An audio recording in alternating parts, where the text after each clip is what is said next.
Alright, just a quick video, just going over some of the things that's happened recently, just catching up on some information, some new information, some old information.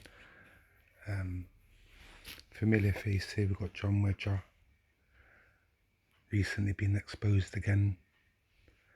A new campaign he was doing, swimming in the pants, PSAD. Super Shoppers looked into the logo a little bit more and found the Freemason in the front, in the A, the Freemason logo. The compass. Square and compass. I mean, the pants could be square pants. SpongeBob, square pants and compass. Anyway, so I just saw this one the other day. I was watching this other person. I won't mention their name because, funny enough, we had a little clash and they copyrighted a video that I done because they originally were the ones that posted the John Wedger swimming in his pants. But I'll get into that maybe into the video a bit later, I don't know, but we'll just carry on with this so far. Through with reviews, food review, finding Pimped Out Kids Club. So here we are back on the street again. Please, you know, be like that fat bloke who does food review club. He just sits and stuffs his face full of crap. John Wedger's Brew with Reviews, food review, finding Pimped Out Kids Club. Yes, I'd just like to say, the guy that he's referencing doing the food reviews, yeah, he's got nothing to do with anything. John Wedger was just, he passed a shop, a kebab shop, and then he's made this funny joke, but it's not funny. I mean, and the way that he said it as well is he's speaking the truth basically, but he's trying to laugh it off at the end because he's gone and said it now, isn't he? You know, it's like that let's see video. He really gets into graphically the details of what he wants people to see. He wants people to see a CP video of children. And at the end he styles it out and says, oh, you know, that would bring back hanging. But before he even said about the hanging bit, his mate, Charlie Ward, was already nodding his head in agreement. So they try and style things out. And he's tried to make it into a little joke, but... Brew with reviews, food review, finding Pimped Out Kids Club. Finding Pimped Out Kids Club. Is that more near the reality of what's going on with this guy? So, let's have a look.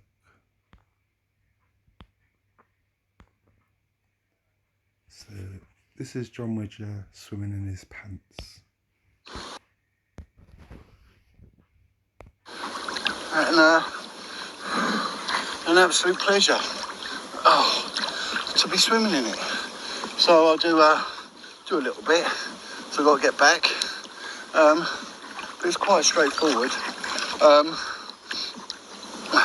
There's a house out. They don't grass me up. So I wonder what that was then. They don't grass you up for what? Swimming?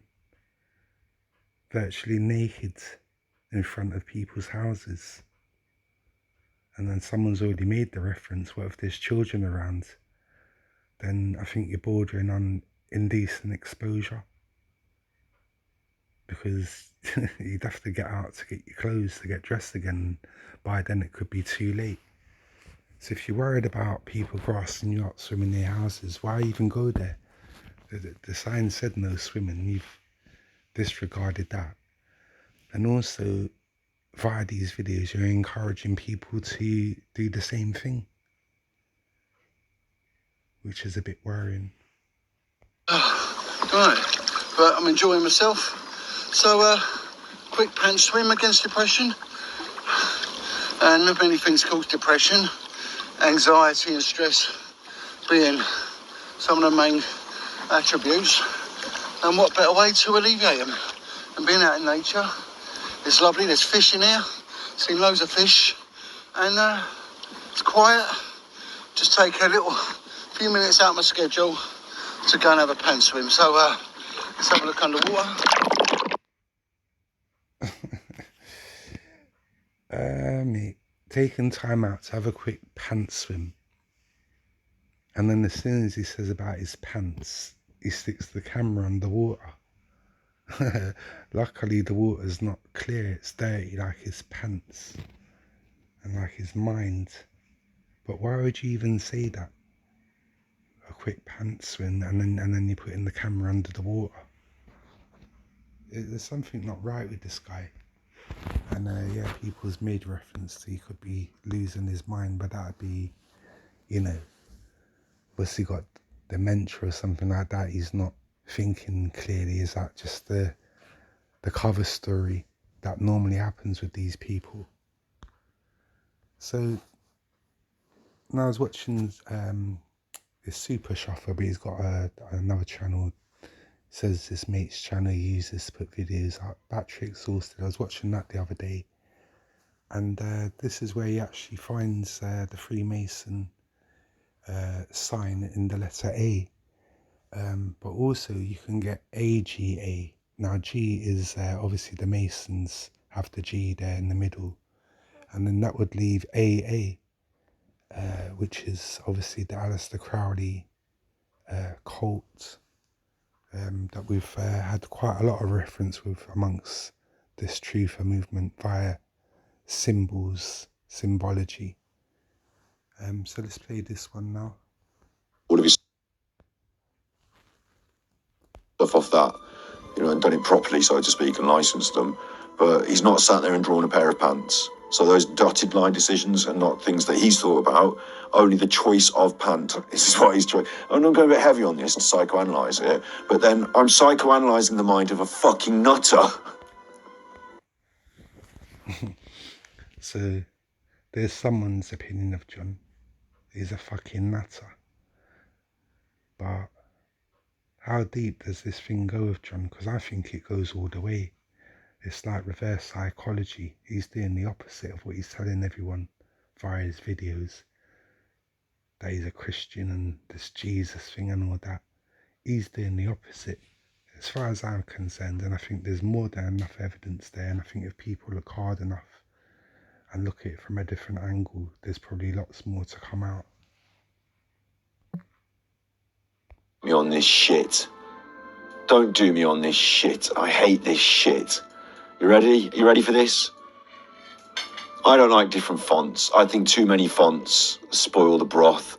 I think you're a nutter if you go after loads of fonts. You pick the font that your thing's in, and maybe you have, like, you know, Coca-Cola's got their logo, that's one font, and then they've got the other font they use for all their stuff.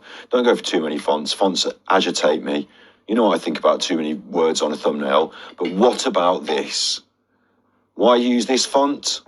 Why use this font? It's the fucking Masons. So there you have it. That's the moment the Freemason symbology was found in this John Wedger P sad pants logo. No one knows what the P stands for. And using their terminology that was said the other day, could it reference a PDF file? Maybe a sad PDF file? Very sad, been exposed for what he is.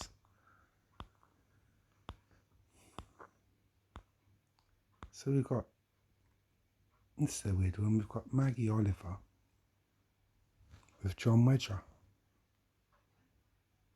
And the way that she's got her fingers on his shoulder makes up another Masonic sign, and at the top of her tip of her fingers it makes a pyramid as well. So that's another reference. Obviously it's on his checkered shirt. We know about the checkered boards. This Charlie Veach character seems to be a bit dodgy. This is an old report where, well, let's play it quickly. On April the 1st, 2009, they were shown 2 DVDs.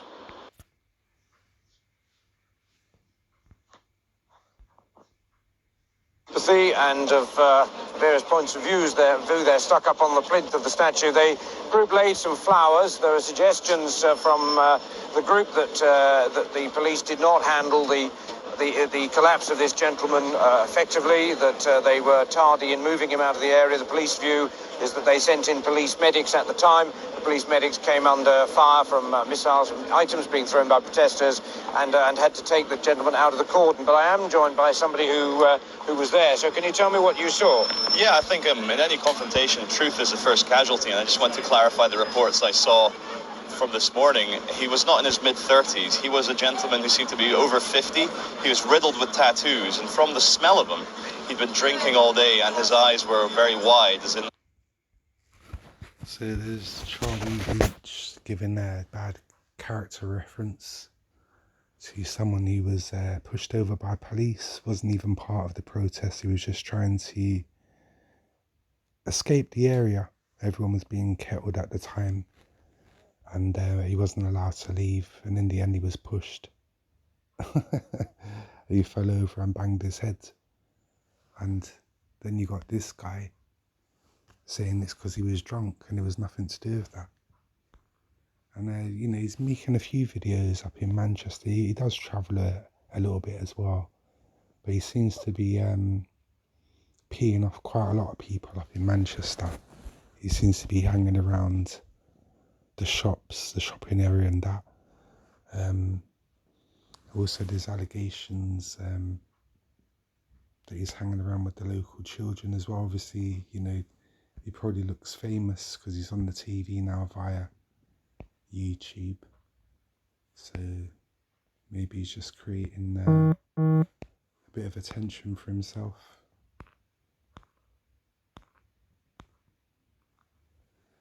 Now, I'm not sure about this one. It's going to sound a bit weird, but there's this guy called John Harris. Definitely, but it can only be done by undoing one legal mechanism, the create. So this guy, John Harris, he's the one that started promoting, and he weren't the first one probably, but you know, he became mainstream about it via Edge Media TV was one location. He's the one that come with this free man of the land thing that Brian talks about in the beginning. When Brian met Bill Maloney, he talks about being a free man of the land, and this is the guy that was promoting all that. Now, he's meant to have died roughly 2015 as far as I can see. Seems to be the reference for it. But the statement that was left by him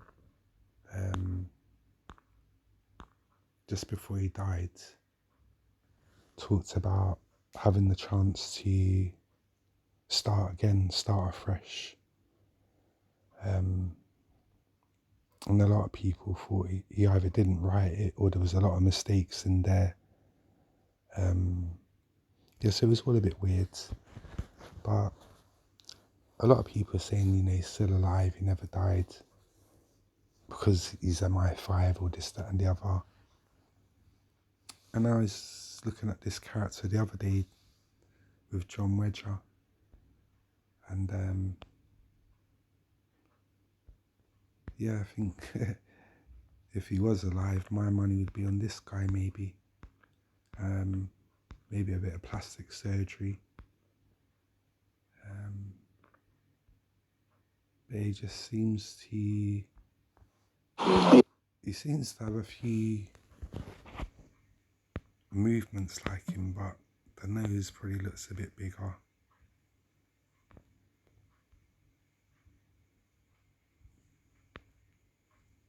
Probably had a bit of teeth work done.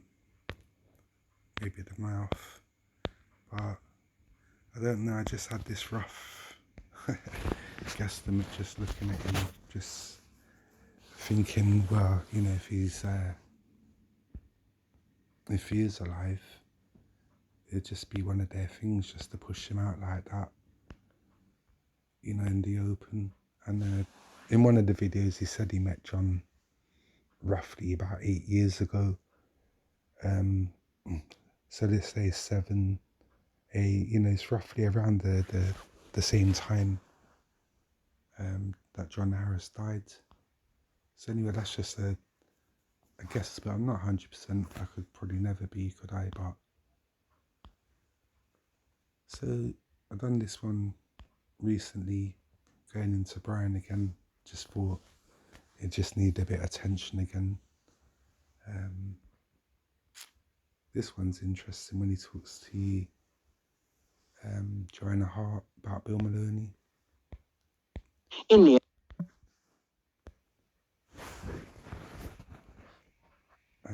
this one, it's very weird.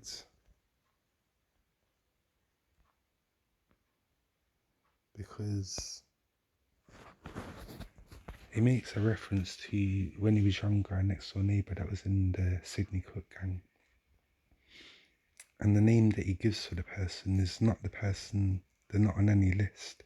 So is he one of the people that wasn't caught that was part of this gang? Or there could be one person that could be the person he's referring to, a Patrick, but that's his middle name. But he hasn't really gone into that, and I don't remember him going into it with Bill Maloney. But he makes reference that he put it in an email to Bill Maloney just before he met him, and he thinks that's the reason why Bill contacted him straight back. But then he also goes on to say that Bill's a disinfo agent that goes in and messes up real people's stories, muddies the water. So I just think what he's going to say here might give a bit of insight into the reality of what might be going on with this lot. This is including John Wedger, Bill Maloney, Brian Harvey, and the other people around them within the industry and other industries. It's on a big scale, obviously, but I think it's the opposite of what they're trying to say is what they're actually doing. About Operation Fernbridge just now, yeah? Well, I need to explain this to the listeners because this is really important. Now, in 2014, like I said, I've been watching a lot of Bill Maloney videos and him having a go at different politicians, and I thought this guy was real. He was a real anti-child abuse campaigner. And because of the situation with the old manager, I've been brewing on it for a while, and obviously this is what has led me into watching Bill Maloney's videos. In the end, I think I'm going to contact this guy because he's running around with a camcorder, and I've got 3 Canon 5D Mark IIs, and I can set him up a lovely setup when he films his victims and. So that's the first thing that's I would say sounds a bit weird. A lovely setup when he films his victims. Now, one thing, there would be survivors you'd be filming if that's who he was talking about. There'd be survivors. There wouldn't be victims. And I don't think they'd be too worried about, you know, the most important thing would be getting the message out. Even if you got the audio of it, you could make something into a video. Because even what you got with your setup wasn't actually a lovely setup, was it? It was just a basic setup. The main thing was the audio that was coming out. And if we're talking about Andrew Ash, according to what everyone's saying, we don't know what to believe anymore, do we? But one thing's for sure, he knows more than what he's letting on, like everyone else. And we'll talk about Andrew Ash in a minute, but let's finish this quickly. Stuff, because this is real stuff. I was believing set up when he films his victims and stuff, because this is real stuff. I was believing, and this needs to be done in a really good quality way instead of just on a camcorder. So I contacted him, and I also told him that when I lived in Walthamstow, in another part of Walthamstow, before I'm in the house that I'm in now, I think that one of Sidney Cook's gang was living next door to me, because I bumped into one of my neighbours from that little close. Jason Swift. Jason Swift, yeah, Jason, the murder of Jason Swift, and so I bumped into a woman called Beverly, who used to live on the same little close where this guy lived, right next door to me. And when I was a kid, I can remember. See, I don't even know why he's going into great detail here about this story. 1 minute he's talking about contacting Bill Maloney and filming with a lovely setup, the victims. And then the next thing, he's bringing this story in about a young child that's been killed viciously by a gang of pedos, and somehow one of the guys is living next door to you. I mean, any normal person would probably not even want to tell that to anyone. But you thought it was quite important to tell Bill for some reason. Remember this weird skinny geezer leaning out the window with a camera, but there was a field over the back of the new development where we lived, and I thought, well, maybe he's just taking pictures of that. There was a low-flying kestrel, and, you're a kid. I didn't know what a paedophile was. I had no idea whatsoever.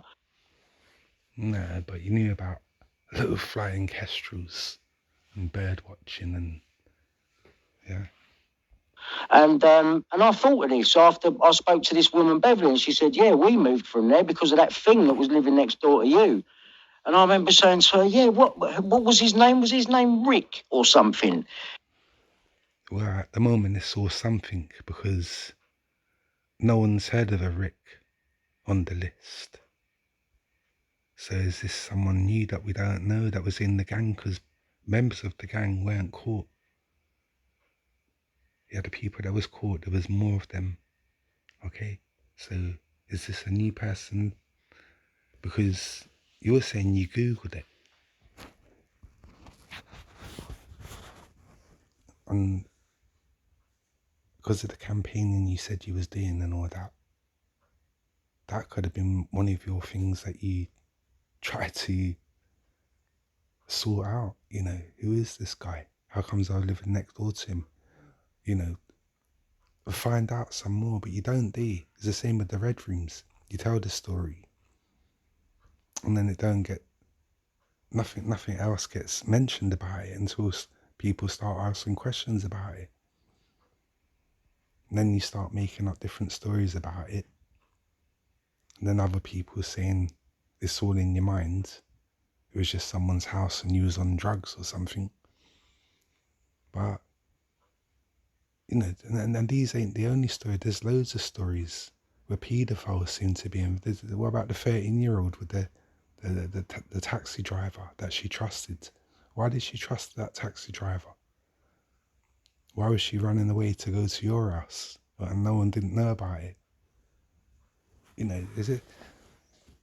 Yeah, you can look at it from your angle, but it's not that hard to look at it from the other angle, especially when there's like 1, 2, 3, 4, 5, at least, stories with the same dirty fucking pedos in there. And you're always the innocent party in all this that just don't know nothing. And she goes, I can't remember his name, but it was something to do with the killing of that Jason Swift. So when I got home, I Googled it, and I thought, oh, mate, I've had one of Sidney Cook's gang living next door to me and didn't know it. This geezer was taking pictures when I was younger and that. There was a few of us little kids out. And so obviously, when I've gone to contact Bill Maloney, I've put this in the email, and I think this may be one of the things that tipped it over the edge, and he contacted me straight back.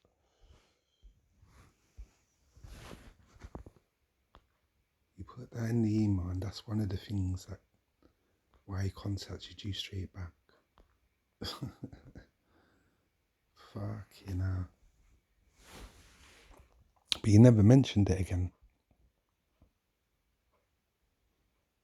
None of you like really fucking mentioned it.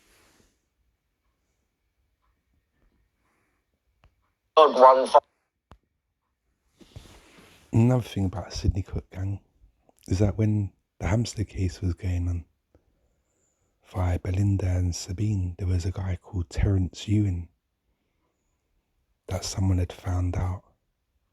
I think it was Needle Blog had found out there was links to Terence Ewan and the Sydney Cook gang.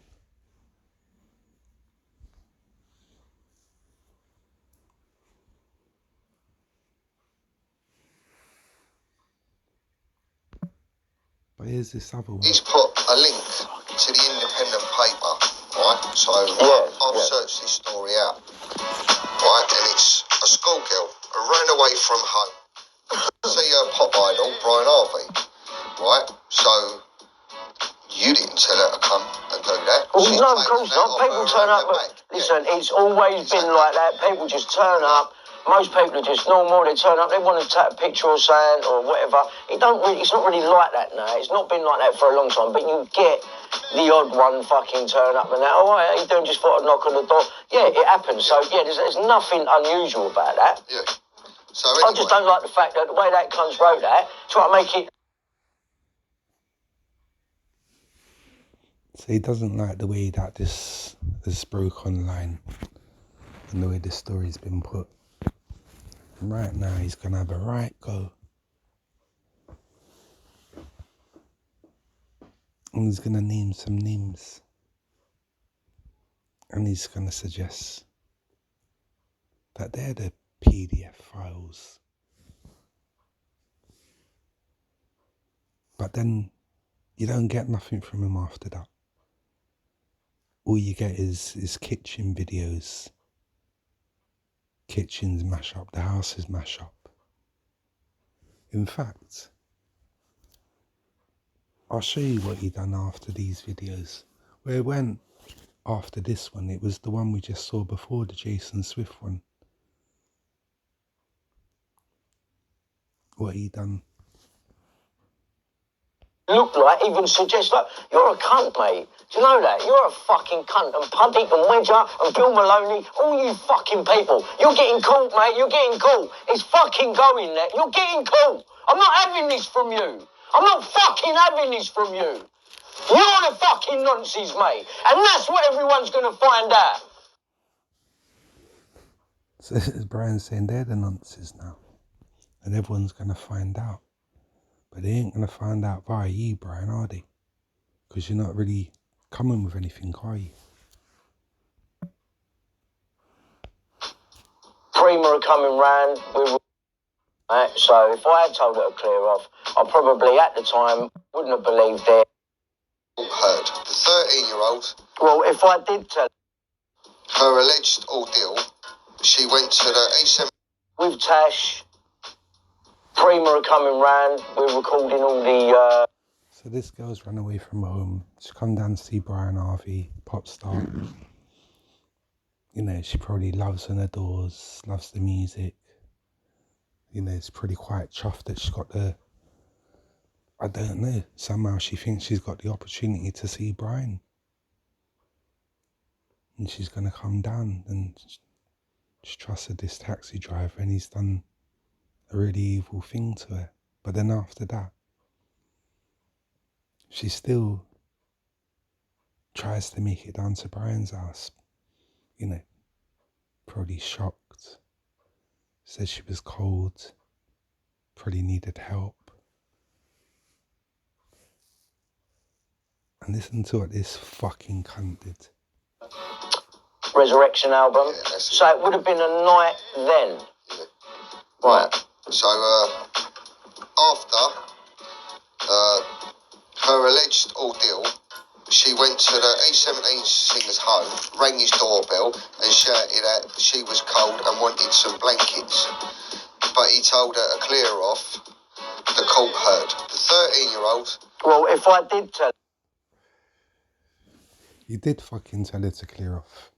The court's fucking been told it. What do you mean if you did? You fucking did. A 13-year-old, you little pussy, or you fucking cunt. You're a cunt, mate. Even if you didn't fucking believe it, you could have fucking phoned police, give her a blanket and say, look, just wait a minute. I'll phone the police. You know.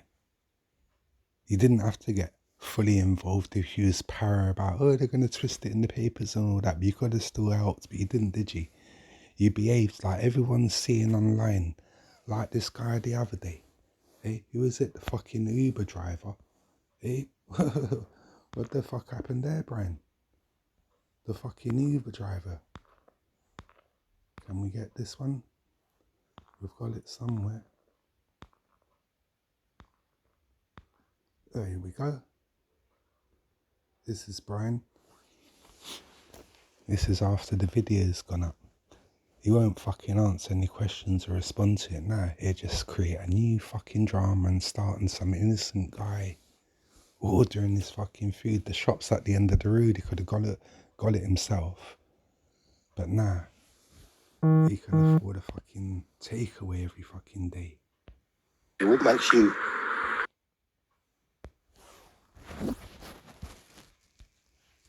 The tracking on 30... You nasty little bastard.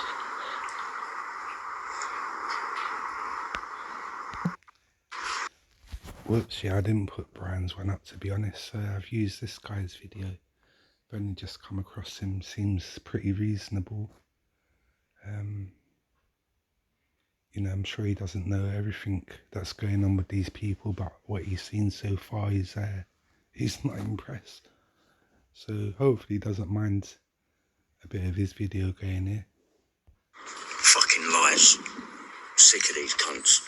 Absolutely fucking sick of them. Listen to him. Go and get your own food then, you lazy cunt.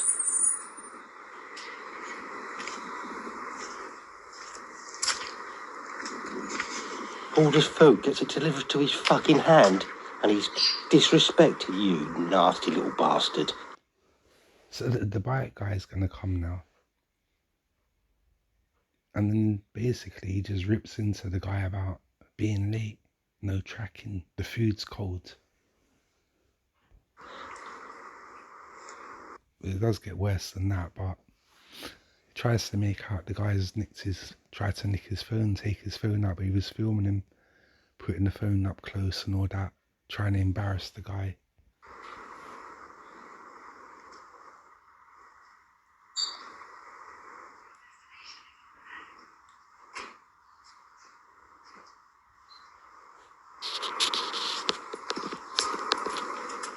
Yo. Here he comes, Mr. Uber, look. Is that Uber? Out in the middle of the night. Yeah, why did you turn the tracking on 30 minutes later? Cold. No, because they have 2 orders. No, but when you leave the shop, you're supposed to give me the tracking. You never give me the tracking. Why do you Uber drivers keep doing that? You leave the shop, it's like you go off and do other orders, and then you turn the tracking on. I have 2 orders. Yeah, fuck you, Brian. 2 orders. Yeah, but it doesn't matter. You should tell me the tracking when you leave the shop. I go. The goodwill to bring you out food. Times out their fucking Now I'm making the video. You don't get in people's personal space, Brian, you little dickhead. You make video. I bring you your order. You make video, you bought my order. You put the tracking on 30 minutes later, when the shop's at the top of the fucking... I'm surprised this kid didn't... Right, to get Uber for each 20 quid every fucking night. You fucking loser. No, you listen. Oh, great. No, you listen. No, you listen. You listen, yeah? You listen. You fucking listen. Don't go give me a fucking attitude.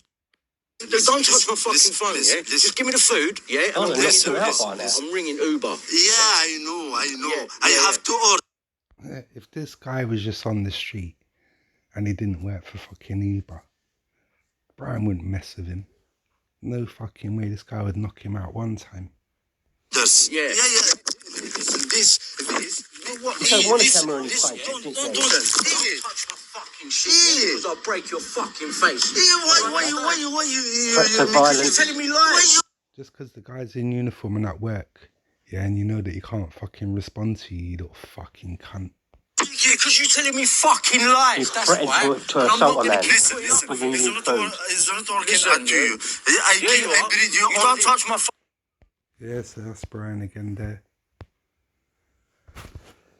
That was his hype after the last videos. So let's go back to this other thing that we found. This one was a bit weird. And eventually he become partners. I got to know Mark and stuff through Raymond and stuff, and I got to know Mark from Zodiac Mind Warp and stuff like that. I got to know him through them, through Raymond. And Upside down. Where's the devil card? Hit me with the Tower of Babel.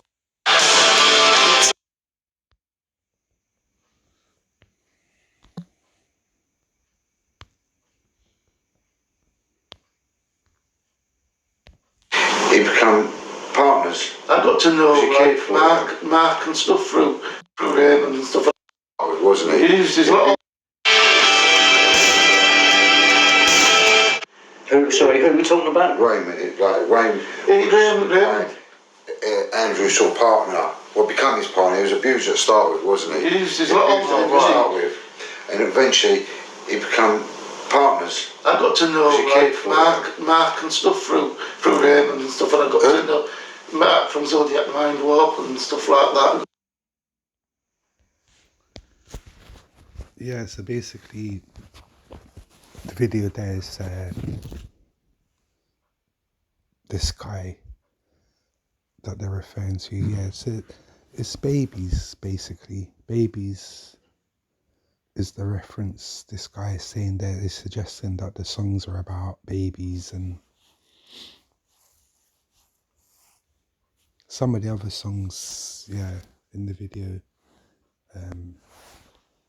definitely have that baby kind of, this is it.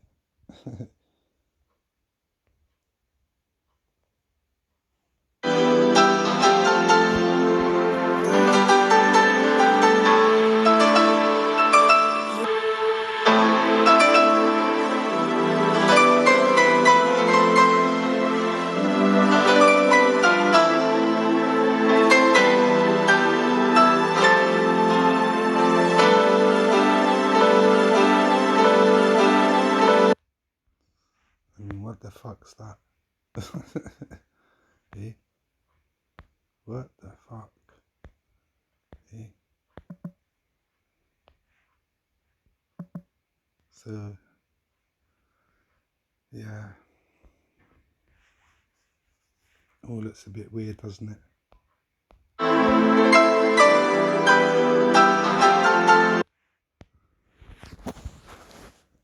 So anyway, that's Andrew Ash is saying that he's made friends with this guy from Zodiac Mind Warp, was it? Let's have a look.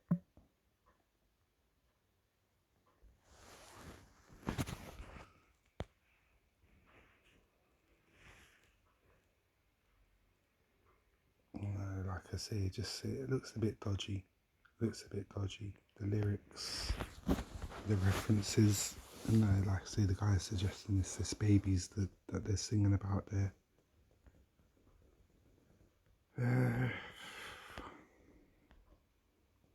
I mean, there's just so much to go into, so much. Okay, let's just quickly wrap this one up. Oh yeah, so there's Paula Man. So this is where he was standing outside the BBC, and as you can see from this middle picture here, it's like, what would you say it is, a 2D image of,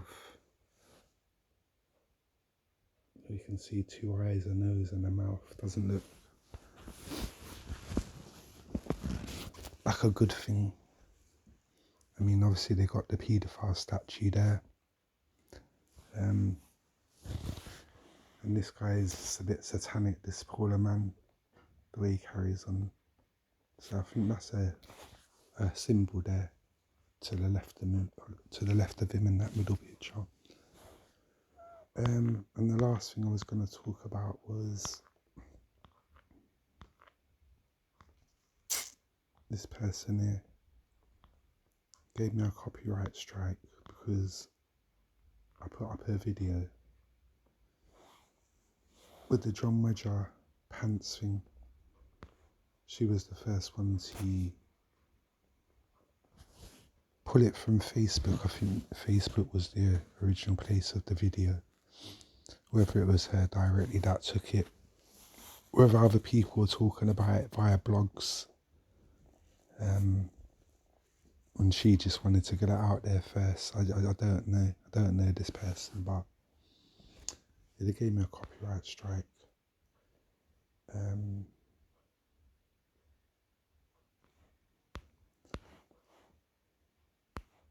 But it did get a bit silly because let's have a look, where is it?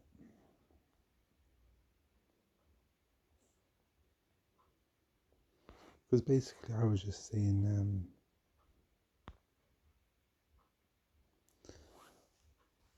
she was asking me to take down the video, and I was just saying, you know, basically I'm just sharing the info in it. I'm dealing with this person myself, and it's another reference to bad activity in that. And I was just saying, like, when it's children, the rule book goes out the window a little bit. You know what I mean? And sharing people's videos and all that, it's not a big thing, it's not a major crime. A video was like 50 minutes long or something. And I think the video that I used might have been 7 minutes or whatever.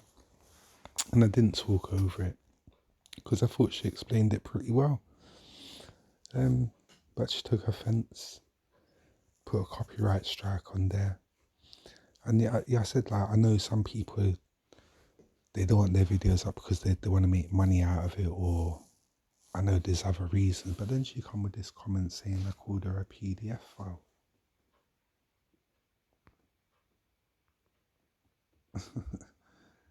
And I say, well, where have I said that? I never called her a PDF file. I just said, you know, I don't really want to take down the video. Because when there's children involved, you know, it's better just that everyone spreads out the info. It would have been a good, I don't know, promotion for a channel to get people to look and support her. But now after this, give me a copyright strike, or trying to, and then saying I called her a PDF file and I never. I don't know what's going on with this one, whether they got a guilty conscience. I think they're part of the team because they play both sides. And the one reason why they play both sides is because it's the best way of getting information, isn't it? If you're only going to play one side, you're only going to get one bit of information. But if you're on both sides, you're going to hear all angles. And that's what they're all about, infiltrating groups, reading your comments, getting your support, trying to work out who you are, what you're about, and how far you're willing to go to help the children. Because at the end of the day, that's what it all boils down to. It's the same people doing this fucking sick shit that's telling you what to do, basically, or trying to tell you what to do in your life. So anyway, that's just a quick video going over a few characters. Couple of videos, recent news. I've probably forgotten a couple of things, but I'm sure I can do another one at another time. So just gonna leave it there. Just trying to get myself together at the moment. I had a bit of a bad year last year, if I'm honest. I might go into it another time, but yeah, catch up with you soon. Stay blessed.